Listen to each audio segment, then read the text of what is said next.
आजकालच्या धकाधकीच्या जीवनात केव्हा काय होईल हे कोणीच सांगू शकत नाही. घरात वडिलांचे निधन झाले असतानाही त्या परिस्थितीचे दुःख बाजूला ठेवून 10वीच्या वर्गात शिकत असलेली मुलगी परीक्षा केंद्रात पोहोचली आणि परीक्षाही दिली. परीक्षा देऊन घरी पोहोचल्यानंतर तिने वडिलांचे अंतिम दर्शन घेतले आणि अंत्यसंस्कारात सहभागी झाल्याची हृदयस्पर्शी घटना सोलापुरात घडली. धनश्री भिकाजी पवार ही शरदचंद्र पवार प्रशालेत इयत्ता 10वीत शिकत होती. तिचा शुक्रवारी पुणे बोर्डाचा मराठीचा पहिला पेपर सकाळी 10 वाजता सोलापुरातील भू म पुल्ली कन्या प्रशाला केंद्रावर होता. ती परीक्षेला निघण्याच्या तयारीत असतानाच रुग्णालयात डायलिसिसचे उपचार घेत असलेले वडील भिकाजी पवार यांचे निधन झाले. अशा दुःखद परिस्थितीत ती परीक्षा देणार नव्हती. मात्र प्रशालेचे मुख्याध्यापक तानाजी माने यांनी तिचे वर्ष वाया जाऊ नये यासाठी तिचे सांत्वन करीत त्यांच्या कुटुंबियांशी संवाद साधून परीक्षा देण्यास प्रवृत्त केले. तिला घरातून परीक्षा केंद्रावर पोहोचविले देखील आणि तिने दुःख बाजूला ठेवत पहिला मराठीचा पेपर दिला. त्यानंतर तिच्या वडिलांवर अंत्यसंस्कार करण्यात आले. भूमपुल्ली कन्या प्रशाला केंद्रावर तिच्या स्वप्नांची पहिली पायरी उभी होती, पण नियतीने वेगळीच प्रश्नपत्रिका तिच्या समोर ठेवली. तिच्या वडिलांचे निधन झाले हे कळताच शरदचंद्र पवार प्रशालेचे मुख्याध्यापक व राज्य मुख्याध्यापक संघ महामंडळाचे अध्यक्ष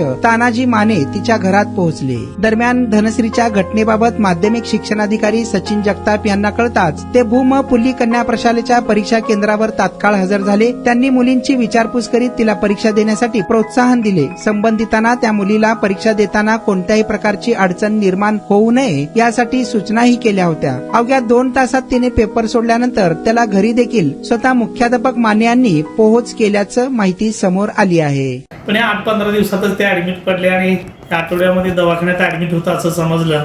डायलिसिस चालू होतं. ICU मधून कालच बाहेर काढलं होतं आणि आज सकाळी त्यांची मयत झाली असं समजतं. किती वय होतं त्यांचं? वय सरासरी 55च्या आसपास असेल त्यांचं. नाव काय वडिलांचं? भिकाजी पवार. आणि मुलीचं? मुलीचं नाव धनश्री भिकाजी पवार. राहायला कुठे सर? शाळेच्या आमच्या पाठीमागच अवंतीनगर डुप्लेक्स मध्ये राहतात. सकाळी कळालं का ते? हा सकाळी कळालं. आणि फॅमिली अजून कोण कोण आहे? तिला 2 मोठे भाऊ आहेत. हे धनश्रीला मोठी वैष्णवी पवार म्हणून मोठी बहीण 12वी कॉमर्स मध्ये शिकते सध्या. ती आमच्याच कॉलेजची विद्यार्थिनी, शाळेलाही आमच्या शाळेची विद्यार्थिनी होती. तिचे मोठे 2 भाऊ आहेत, तेही पूर्वी आमच्याच शाळेचे विद्यार्थी आहेत आणि ही मुलगी आज 10वीला आहे. तुम्ही कन्व्हिन्स केल्यावर सगळे नातेवाईक तयार झाले का?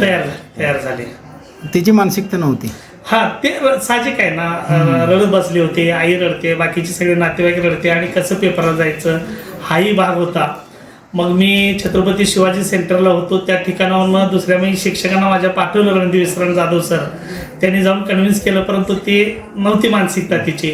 मला त्यांनी सांगितलं तसं आणि मग मी स्वतः माझे पटकन तिथं घरी गेलो. एक 5 मिनिटात त्यांना समजावून सांगितलं आणि तो मुलगी तयार झाली. आईने तिचं मी सांगितलेलं ऐकलं आणि पटकन मी माझ्या 2 व्हीलरवर घेऊन इथे येऊन पेपरला सोडलं तिला. आईचं नाव विचारून सांगायचं. विचारून सांग.